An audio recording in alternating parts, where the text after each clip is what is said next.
Let's go.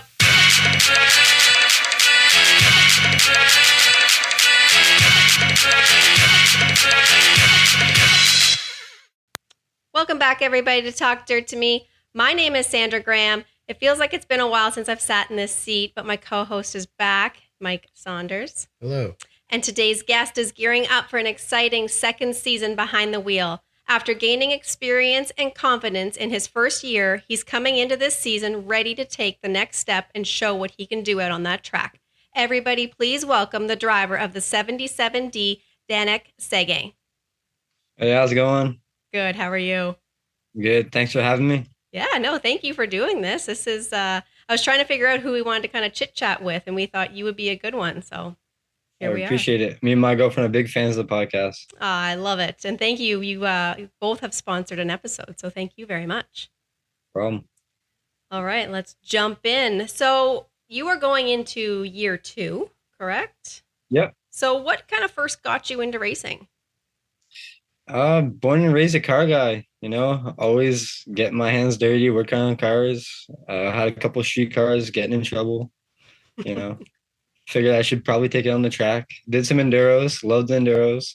Okay, and did you do the enduros in Cornwall, or where did you do those? All the Cornwall, 4 years running. Oh, wow. So, okay, yeah. So you're from that area? No, I'm actually from Rockland. Okay. But we heard about it, and I kind of just went there by myself. Me and my dad built a car, and I fell in love. Yeah. Oh, that's sweet. Have you ever raced? Where did you race last year? Just Cornwall, or did you jump over to Brockville? Or We did go to Brockville, but I got my dad in the driver's seat. He's been itching to race, couldn't say no. Yeah. And how was that? It was nerve-wracking, not gonna lie. Seeing somebody else hop in your car, even if it's your dad, it might be even worse, actually. And let's talk about the 77D. How did you pick that number? Oh man, you know what? We were all around the table trying to figure out a number to put on the car, and I used to race motocross, and my number was 7, and I figured, 77, because 7 was taken. That works. And then D for your name. Perfect. Yeah, I guess 77 was taken, so I had to add a D. Yeah. Mm-hmm. All right. So looking back at your rookie season, what would you kind of say like your biggest lesson was, or like the biggest surprise once you got out there and started to race every weekend? Man, it's a commitment. It is a commitment, On and off the track, we're always busy. We're always striving to get better. And something I didn't take into consideration when I bought a race car. Mm-hmm. Especially you guys, because you race every single Sunday. Yeah. Oh yeah. I thought he was crazy at first. And I told myself I was gonna race every Sunday. I'll do it when it's like convenient. Yeah. And then first time I hopped on the track, I knew I was hooked. Even this week I find, because Brockville ran last Saturday and Brockville runs this Saturday. So it's very rare that we're back to back, but I already feel like it's already Wednesday and we're going back to the track in a couple of days. So I can't imagine doing it like you guys do it. And it's every week. Yeah, there's not much room for error, especially when you're breaking things, you're looking for parts, trying to fix it. Mm-hmm. We all work 9 to 5s or whatnot. Yeah. So. Yeah, I know, exactly. How do you feel about racing back to back? It's okay to do it once. I don't know, like every week, like I said, I'm sure it is stressful for sure, but find a way to get it done. Yeah. All right. So let's talk about kind of what else surprised you. So like, did you expect it to be as competitive as it can be? No way. No, I figured it was kind of be like an enduro type of setup, but cage cars. Mm-hmm. Man, that's wrong. Yeah. These guys are fast. They're competitive. My first time walking on the track, I didn't know nobody, didn't know nothing about race cars. I actually never even watched a mini stock race before. Oh, wow. So you literally just pulled in and were like, let's do this. I bought my car 3 weeks before the season opener, and I had a bunch of work to do to it. So it was like, I was trying to text people I knew that race. I think I knew a bit of the Canadian Gen guys, like through just ice racing here locally. Mm-hmm. And I knew they were building a Prelude. And I asked what type of car should I buy, Honda. I wanted an EG. And I kind of ended up going with the Prelude, which I'm super stoked about. Love my Prelude. Great car. Mm-hmm. Was that sorry, stuttered there. Wow. Was it a mini stock race car before you bought it? Yeah, actually, it was a Brighton car. Okay. Yeah, yeah. So it was quite different, third gear racing, had a non VTEC, small tires. It was straight in a zero too. Like there was no staggered, nothing on it. So It is a that's very kind sharp looking car. Your car is one of my favorite looking cars for sure. I appreciate it. Thank you, thank you. And I've been in 2 weeks. do you do a lot of work yourself, or do you got a team behind you? Pretty much doing it all myself. I am a technician. Me and my Okay. dad own a shop, so it is kind of easier. Hmm. Most of my friends are not mechanically inclined, but they try. They'll be there with me at 2 in the morning working on the race car. Yeah. So let's talk actually about where you work, because you and Layla both work in separate shops, right? That's right. Okay. So what's the difference between them? Well, Layla works for her grandparents. They have a family shop probably about 15 minutes away from our shop, and they've been there for 35 years. So they're well known, good mechanics. And then I think we took the shop over about 4 years ago, Okay. 4 years now, and we knew of Layla, we knew of their shop, but I never introduced myself. We kind of met through racing, actually. Fun fact. Yeah, and just now we're best buds, me and Dave. Hmm. Shout Awesome. All right. So coming into your second season, where do you feel like different? Like how is it coming into year two compared to year one? Well, year one was just a learning year, for everybody else. My whole team, we didn't know what to expect. It was just me, my dad, and my girlfriend at the time. And like my first race, I really didn't know anybody. I knew Eric Roy. I bought a seat off of him. So like, at least I was able to kind of talk to him. Hmm. But everybody's intensity was so high on, especially on like a first race day. Everybody's so quiet and focused. I was like, I didn't even know who to talk to, what to say. Yep. So Yeah. Yeah. You never know, especially like, yeah. I don't know how to describe kind of the track feel. Like once you're there and you get to know everyone, it's okay. But I do feel like showing up can be very intimidating. And like you say, you don't really know who to talk to or who you can ask questions to and stuff like that. So, yeah, I was pretty lucky. I'm a pretty quiet guy. I usually don't talk too much. Believe it or not, my girlfriend's the one that was texting everybody, asking about setup info. Like she would just tell me, "Hey, yeah, I got new setup info for you." hmm. Shit, all right, Yeah, that works for sure. And then have you set any goals for yourself this year? for sure. I would love to win a feature, Hmm. obviously, like everybody else. Yeah. Just get up there with the top guys. Cornwall's they're fast, so if I can stay running with the top guys, I'd be pretty happy. Hmm. Yep. How did you finish last year in your first season? It was a rough season, a lot of learning, and I was on a budget, buying the whole race car and all the suit and everything that comes with it. Hmm. It was an expensive year for sure, Yeah. and I had to learn how to work on cars. I am a technician, but never got into Hondas. So it's a big step for someone to just hop into mini stock. Like it's not like it used to be. Hmm. The guys are competitive, and the cars are fast. Hmm. Absolutely. And I don't think people realize that, right? Like I think a lot of people think like, oh, I'll just buy this car, I'll go out there and we'll just figure it out. But it's like, well, when something breaks, that costs money.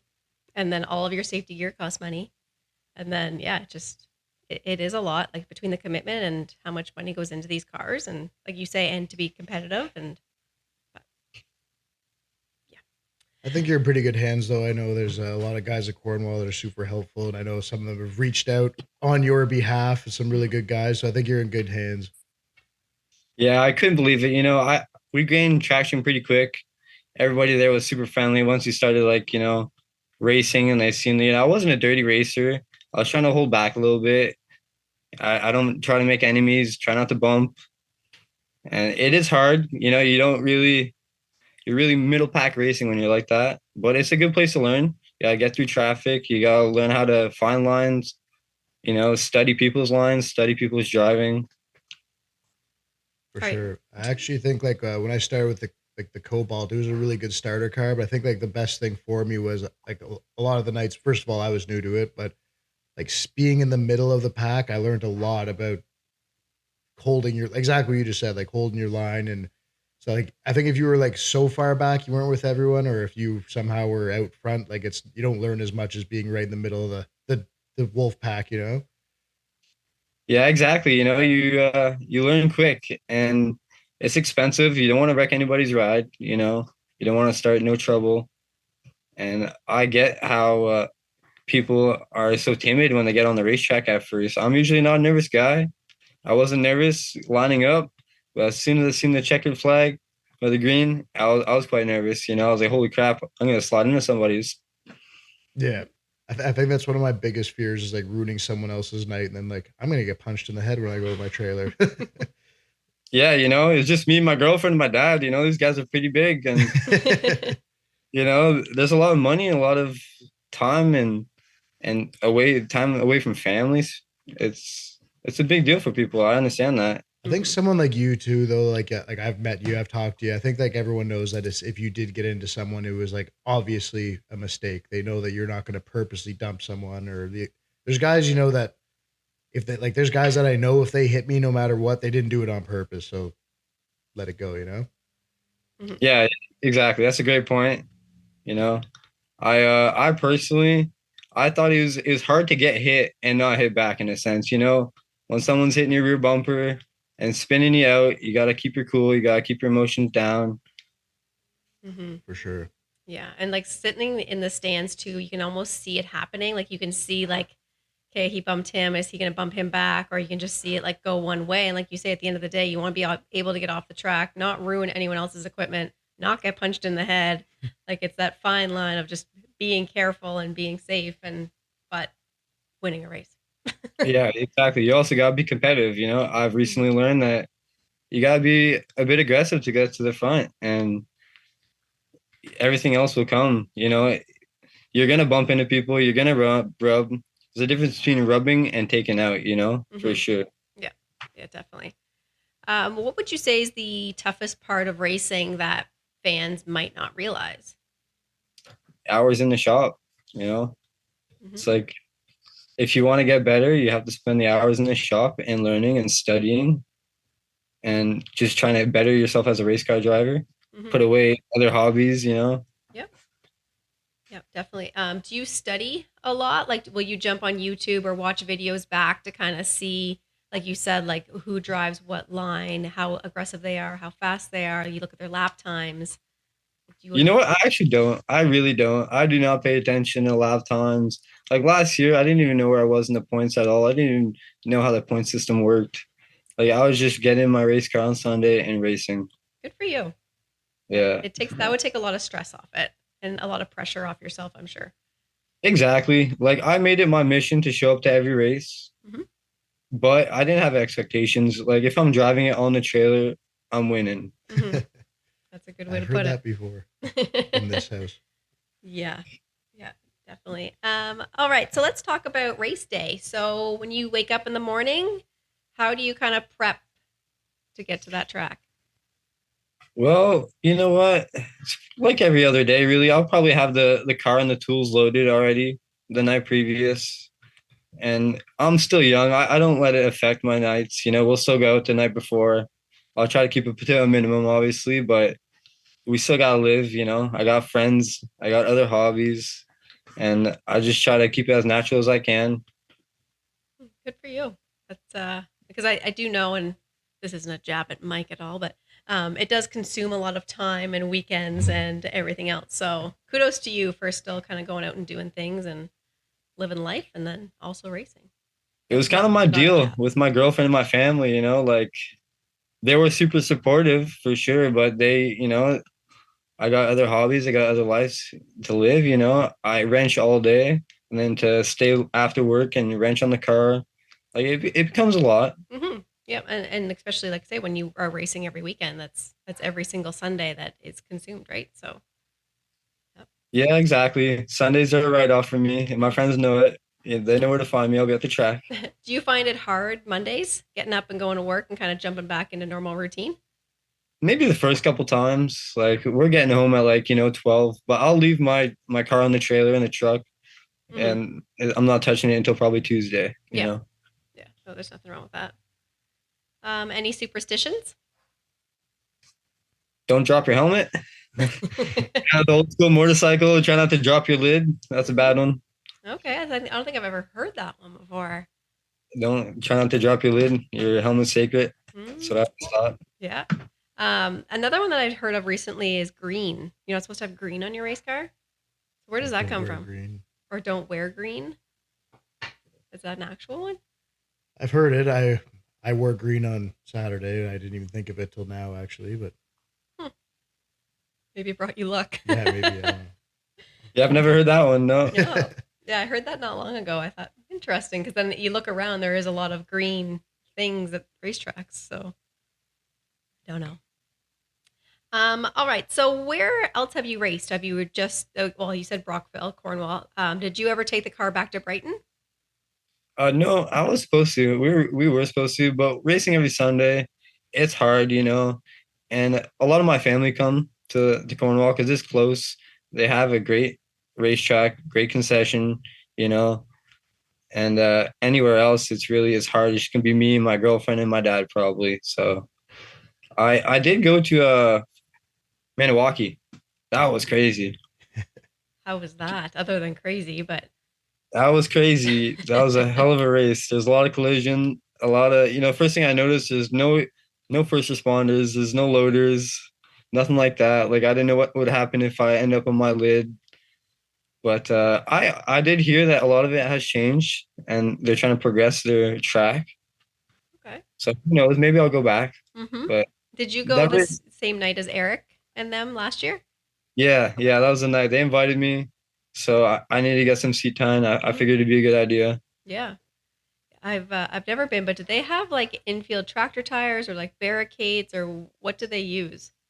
Man, it's kind of a blur that day. They definitely have a concrete barrier around the racetrack and an open infield, and it was very tight and short track. And people were trying to race three wide. I seen cars getting flipped. My car got demolished. Oh, Like most people we were with broke something. yeah. So I've only seen like clips of that track and it doesn't look near as safe, I want to say, as some other ones, but yeah. you know what? Like the racing was good though. It was hard racing, Hmm. and the staff was really nice. I remember talking to some staff. Like, don't say anything bad about that track. I just noticed, man, there was no first responders here. Yeah. Which is We were kind of out in the middle of nowhere. hmm That was my only concern. yeah, you just never know, right? So it's always good to have them around. I think it would have been my second ever race too. So I was still new to the whole thing. Hmm. So, All right, let's kind of jump over to your team and your crew. So you talk about Layla, your girlfriend, a lot, and your dad. So how important is it to kind of have that solid support system behind you? honestly, I don't know where I'd be without them. Swear to God, especially Layla. Like, I don't even have a My Race Pass app on my phone, to be honest with you. She deals with all that stuff. Like, Yeah, like team and manager. yeah, she is. She's the boss. She designs the car. She paints the car. I'm the mechanic. I do the driving, Hmm. and she pretty much does the rest. And Oh, she loves it too. yeah. Oh, that's really good. It's really nice to have that kind of in your corner and the solid support. So good for you guys. Yeah, thank you, thank you. And my dad too. You know what? He's always there every race. And on the odd time where I break apart, he'll already have it on order. Like I wouldn't even get out of the race car. He's like, I already got it. It's like, all right. That's very nice. All right. So driving styles, what kind of track do you like? You know what? I haven't been on much, but I do like the Cornwall track. I like the short track. Very close and competitive. Hmm. It's more driver, less dragging. Like Yep. And you do really you, gotta get in there. yeah, and do you do better kind of on like a slick track or a tacky track? Do you have a preference? I like slippery tracks, to be honest with you. I do. I always have. It kind of reminds me of like enduro, Mm-hmm. and everybody has to be a bit slower, which is Yep. kind of good for me because you can kind of push through that. Mm-hmm. Yeah. And those big tracks, I only have an H series, right? So those K swap guys, they'll walk on me all day. Mm-hmm. Yeah, and I find too, like it depends because like as the night progresses as well, the track will change. So you can go out in hot laps, it's one way. You can go out in the heats, it's another. And then depending on when you guys race, if they've wet it and done track prep at intermission, you're going out to another brand new track. So it's kind of hard. I guess you kind of have to be comfortable with all of the track conditions, but I think everyone does have a preference. Yeah, that's also something I didn't realize when I first started racing was it is dangerous if you don't know what you're doing out there. Like I think my first race, I had like 35 PSI on all my tires. And I was racing and I was like, holy crap, these guys are fast. Like, are they crazy going that fast? I'm floating everywhere. Yeah, I guess it's a learn as you go. And do you kind of like, if you go out there and your car runs really well, do you like jot anything down? Like tire pressure was this, or this is the setup that I had? Yeah, 100%. I'm always taking notes. I'm always trying to remember what didn't work, what worked. Mm-hmm. Like, I got so much people to thank, like Adrian Black, Pierre Picard, Steven, Martin Bedard. Like, they're all key factors in the race. Like, they do so much for the community. Brandon, I didn't even know Brandon. He was giving me parts left and right. Like, Yeah, he and helps out a lot. Mm-hmm. oh yeah, they're not shy to tell you their secrets too. They'll tell you the setup styles and what you need to do, and all you gotta do is listen and actually put it on your car. And trust me, it works. Well, whatever you did between last year and this year, I was there on Sunday and I couldn't believe how much you improved or the car improved. Or you were right up there at the front with like the fastest cars there. I was super impressed with that on Sunday. I appreciate it. Thank you. And you know what? That goes to Adrian and Brandon. Their suspension is key, especially in a prelude. Trying to dial in my suspension this year and do tires. Like last year, I was running the same tires. They're old, crappy tires I bought with the car. Yeah. And, I was just trying to get through the season per se without destroying everything, spending a bunch of money. Mm-hmm. Yeah, no, when Mike first bought the car, Brandon still is, but Brandon was very, very helpful. And like you say, like not many secrets. Like they have no problems kind of sharing setups and tires and all of that stuff. So it's very nice. All right. What else do I have for you here? Is there a driver that you kind of look up to or like you want to learn from? Like I know you just mentioned Adrian and Brandon and Martin and all those guys, but is there one that like when you got in, you're like, hey, like look at that guy. Like I wanna be like him. You know what? I had to say Adrian because I've seen his driving style, you know what I mean? And his prep, he wasn't wrapping his tires. He didn't have brand new equipment and he was still up there with the big dogs. And you know what? That's what I need to learn from. Mm-hmm. He's super nice too. He's very easy to confront, Like I've never met Chris or Bogart or nothing like that, like to this day. Yeah. Yeah, though Adrian is good. And side note, Adrian did submit 2 Facebook questions, but I'm not going to ask them because they're a little inappropriate. Yeah, I figured. He did text me and he told me that he gave you a curveball. So he did, and it was funny because Mike screenshot them to him, and he said, "He's like, she's going to kill us. Like we can't ask these questions." So it was just questions from me and Adrian. Yeah.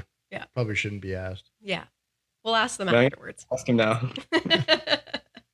Yeah, leave it to Adrian. He always will submit one, but this time I was like, man, he's pushed the limit before, but these ones were.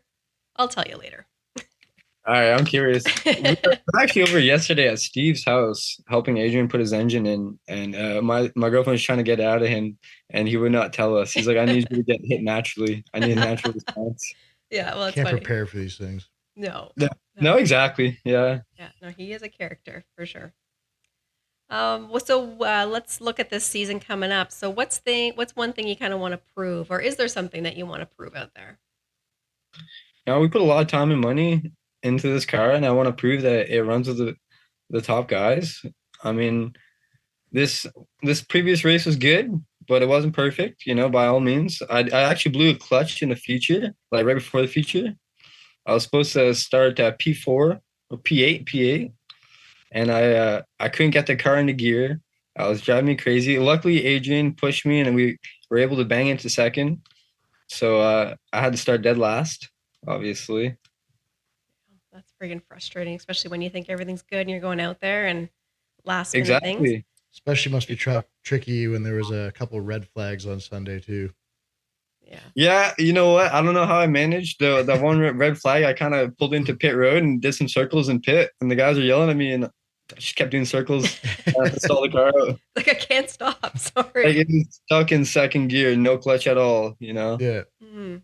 So, Wow. Do you have a kind of a race that stands out that you've done that it was like a good battle or like a solid finish that you were happy with? probably, I would say the second last race of last year's season. I did completely wreck the car. You know, I got both quarter panels destroyed. My door pillars got pushed back, but I started 30th and I made it to 7th, and that was probably my best finish ever. Wow. And you know what? For all things considered, I was stoked. I was happy. The car was kind of like where I needed to be, Mm-hmm. minus some fender Yeah. benders and some damage. But Well, that's huge though. 30-7. yeah, Yeah. yeah. That's a good run. Speaking of I'm kind of bouncing back and forth here, but just because Mike mentioned the red flags on Sunday, how do you like when you're out there and that's what's kind of going on? Like, how do you stay focused? You know what? When I'm in the race car, I'm not thinking about too much besides my race and finding my line. You know what I mean? Like, I'm not really thinking about, okay, I got to get to the front. I got to pass these guys. Like, every lap is just trying to better the last lap, Mm-hmm. you know? Yep, that's a good way to put it. Because, like I say, especially when I find when there's a red flag, like yellows are one thing because you're still moving, but like when a red flag comes out and you're supposed to be stopped, and like I'm sure your minds wander, or you try not to, like I say, wander and stay focused. It must be tricky. Yeah, exactly. You know, they tell us in our one ways the driver's okay, stuff like that. So, Mhm. like, that is reassuring, Mhm. definitely, especially when it's somebody you know. Yep. Mm-hmm. I have to tell a story about Sunday that I thought was super cool. After the red flag that ended the feature, uh, I saw Steve Boys, I think is how you say his name, Yeah. come in the pits, and his car was on the flatbed, and like I just looked up and like the one wheel was like completely caved in and like destroyed, and I'm like, man, I feel so bad. Like he's gonna be coming in the pits heartbroken and upset or whatever. I have never seen anybody in my life so happy coming back to the pits, like after a feature win, like nothing. He was like, I was like, oh man, like, are you okay? And he's just like, did you see that? I came fifth. And he was like yelling and smiling and laughing. He could care less about the damage on the car. He's like, oh, I'm done. Like, I don't know if I'll be able to fix it or whatever. But he's like, I don't care. He's like, did you see that fifth place? And like, just like the happiest reaction I've ever seen to someone getting out of a wrecked race car before. That was, I don't know. I thought that was cool. That was like pure excitement that's like you don't see too often. That was awesome. Mm-hmm. It was like he won the race. Like he was just like grinning ear to ear, and he was just like he didn't care. He was like, yeah, my car's done, but hey, like I was in like top 5 tonight. Like yeah. No, good for him.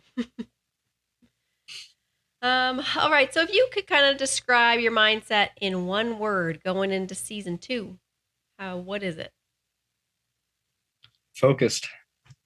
That's a good You one. know, Yep. gotta I stay like focused. it. I'm trying to improve. You know, I want to get up there with the boys. I want to study the lines. Mm-hmm. I want to figure out why they're so fast and how they're so fast. Yep. Good for you. Try to keep it out of the wall, out of the cabbage. Mm-hmm. Perfect. Can't beat that. And then what would a successful season look like to you?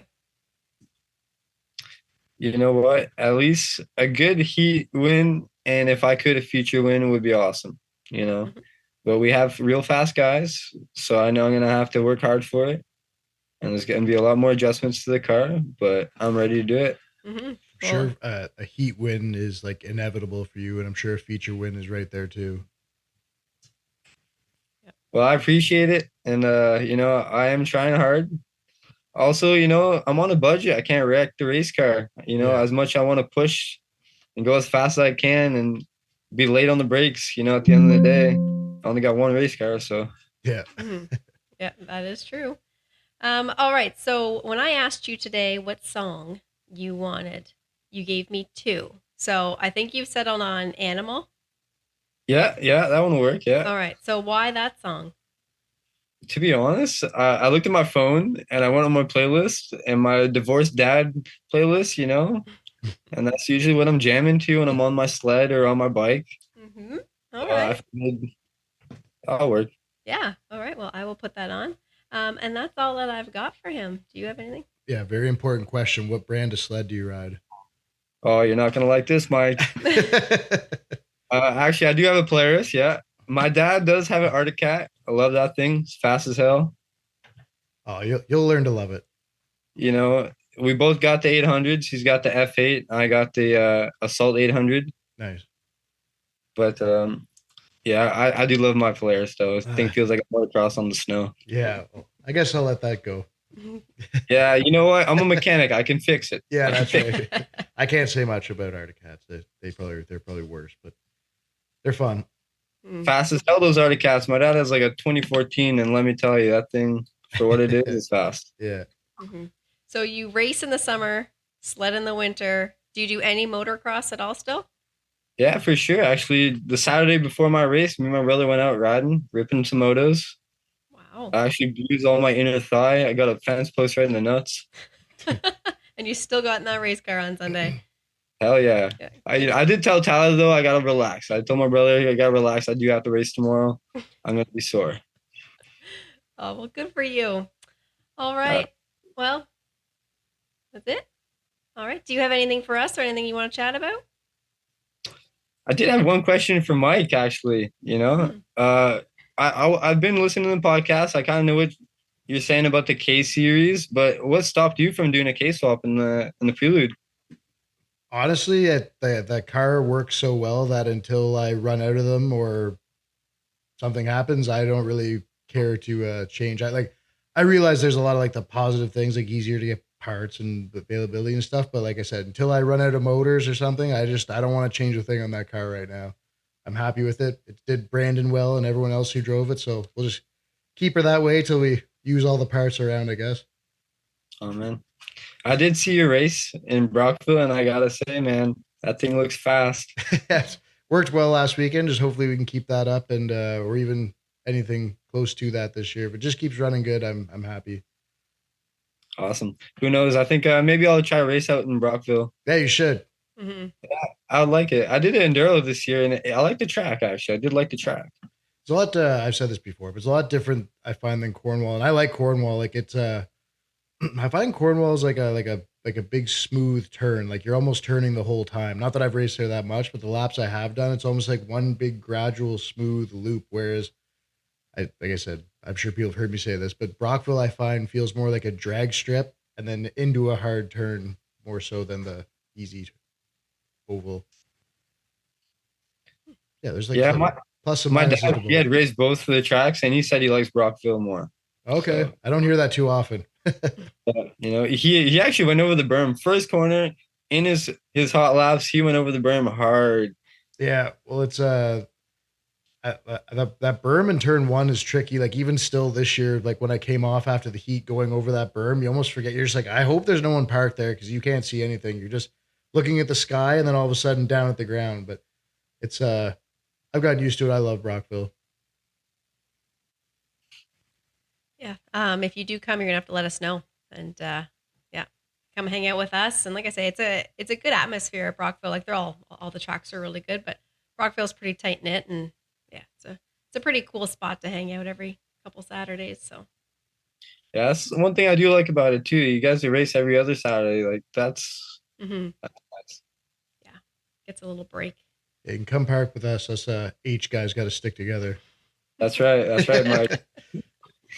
All right. So thank you for jumping on here. We really appreciate getting to know you. And I know Layla is eyeballs deep in racing just like I am. So I appreciate her and all of her efforts.